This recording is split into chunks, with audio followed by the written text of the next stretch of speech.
좋은 아침입니다. 지난밤 평안히 주무셨는지요? 하나님의 말씀으로 새 아침을 열어가시기를 축복합니다. 3월 27일 오늘 바이블 타임의 본문은 욥기서 17장 1절에서 9절까지의 말씀입니다. 제가 읽어드리겠습니다. 나의 기운이 쇠하였으며 나의 날이 다하였고 무덤이 나를 위하여 준비되었구나. 나를 조롱하는 자들이 나와 함께 있으므로 내 눈이 그들의 충동함을 항상 보는구나. 청하건대 나에게 담보물을 주소서. 나의 손을 잡아 줄 자가 누구이리이까. 주께서 그들의 마음을 가리어 깨닫지 못하게 하셨사오니 그들을 높이지 마소서. 보상을 얻으려고 친구를 비난하는 자는 그의 자손들의 눈이 멀게 되리라. 하나님이 나를 백성의 속담거리가 되게 하시니 그들이 내 얼굴에 침을 뱉는구나.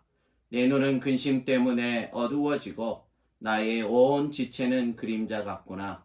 정직한 자는 이로 말미암아 놀라고 죄 없는 자는 경건하지 못한 자 때문에 분을 내나니 그러므로 의인은 그 길을 꾸준히 가고 손이 깨끗한 자는 점점 힘을 얻느니라. 아멘.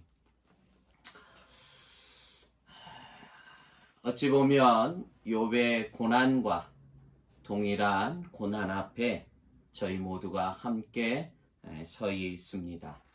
그가 당한 고난 앞에 얼마나 아파하고 힘겨워하며 때로는 고뇌하고 또 때로는 하나님 앞에 원망하고 하소연하고 부르짖으면 우리와 동일합니다.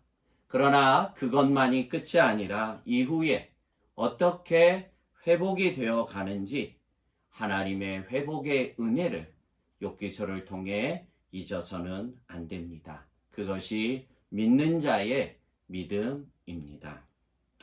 작금의 이 어려운 말세의 환난을 맞닥뜨리면서 우리가 이 하나님의 메시지를 깨닫지 못한다면 참으로 어리석은 인생이 될 것입니다.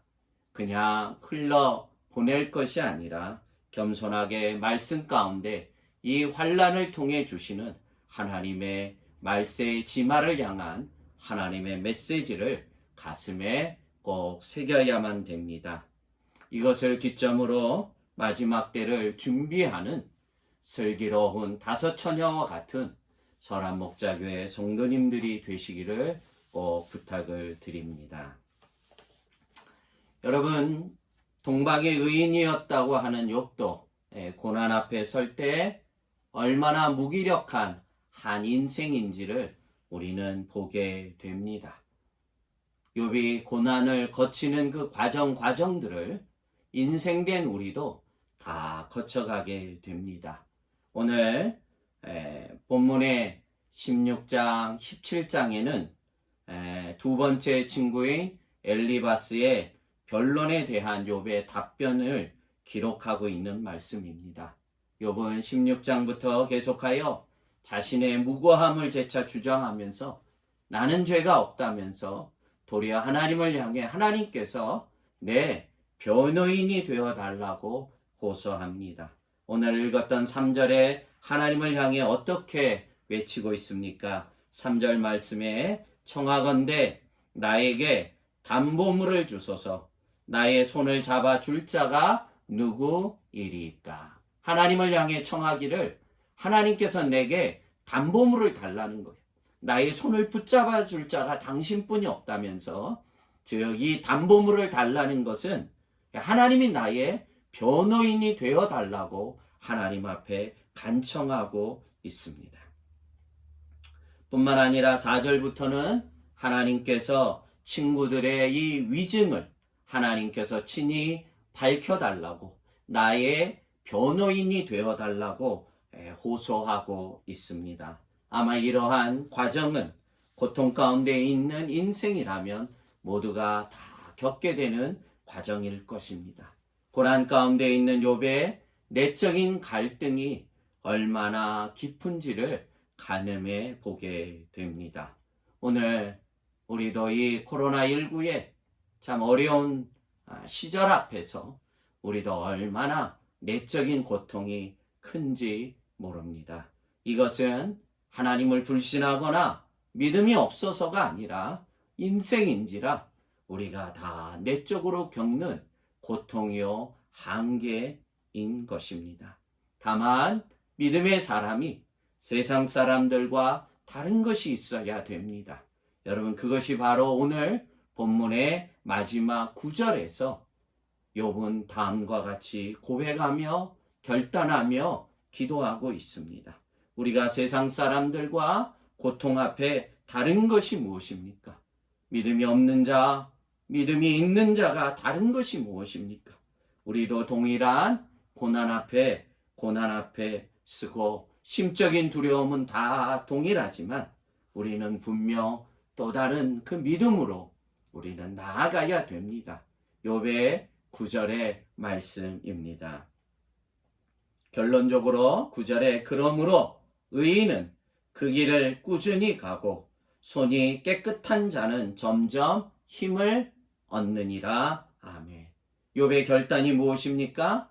나는 이 길을 끝까지 걸어가겠다는 것입니다. 욥은 비록 자신은 사람들에게 오해와 멸시를 받고 그로 인하여 마음에 내적인 얼마나 큰 고통이 있었습니까? 그럼에도 불구하고 자신은 신앙을 버리지 않고 하나님이 주신 이 길을 끝까지 걸어가겠다는 다짐입니다.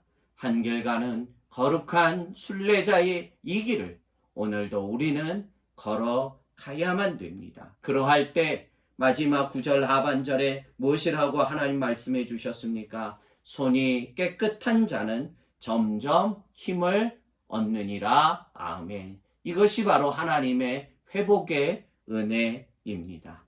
내가 믿음으로 이 추운 겨울을 외면치 않고 우리가 믿음으로 걸어가면 반드시 점점 더 힘을 얻게 되는 회복의 역사가 일어나는 것입니다. 하나님께서 반드시 이 겨울이 지나 봄날의 아름다움을 우리에게 주실 줄로 믿습니다. 그렇습니다. 욥은 비록 자신에게 알 수 없는 고난을 주신 일로 인하여 한순간 하나님을 원망하고 하나님 앞에 하소연하고 답답한 심정을 불신자와 같이 하나님 앞에 토로했지만 그럼에도 불구하고 하나님을 경외하는 신앙을 버리지 않았습니다. 그는 끝까지 하나님을 경외하며 이 신앙의 길로 계속 걸어갈 것을 오늘 17장 9절에 그는 하나님 앞에 결단하고 다짐하고 있습니다. 여러분, 겨울이 지나야 봄이 옵니다. 겨울의 혹독함을 이겨내는 것을 우리가 두려워해서는 안 됩니다. 우리는 이민자로 이 땅에 살아가며 여러 차례 겨울들을 경험해 보지 않았습니까? 사실 이보다 더한 겨울도 지내오셨습니다. 지나온 겨울들을 잊지 마십시오. 그 인생의 굽이굽이 그 추운 겨울을 하나님이 어떻게 우리를 붙잡으시고 회복시켰는지를 잊어서는 안 됩니다. 여러분, 이 겨울도 반드시 지나갈 것을 믿습니다. 이 겨울도 지나갑니다. 겨울이 없이 봄의 꽃은 절대로 피질 못합니다.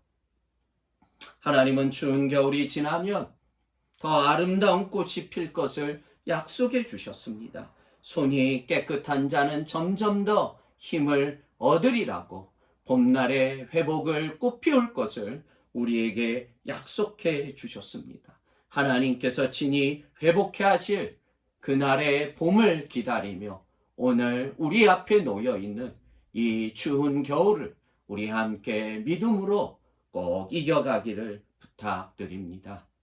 사랑하는 성도님 여러분, 지금까지 잘 오셨습니다. 이 추운 겨울을 두려워하지 마십시오.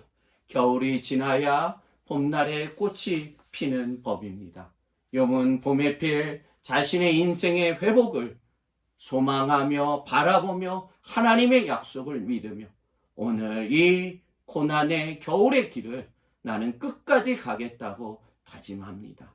우리 선한목자교회 모든 성도님들이여 여기까지 잘 이겨 오셨고 이 추운 겨울도 함께 이겨가셔서 하나님이 내 인생에 봄날에 피울 그 영광을 바라보며 오늘 한날을 또한 믿음으로 견뎌내고 이겨가는 믿음직한 모든 성도님들이 되기를 주님의 이름으로 축복합니다.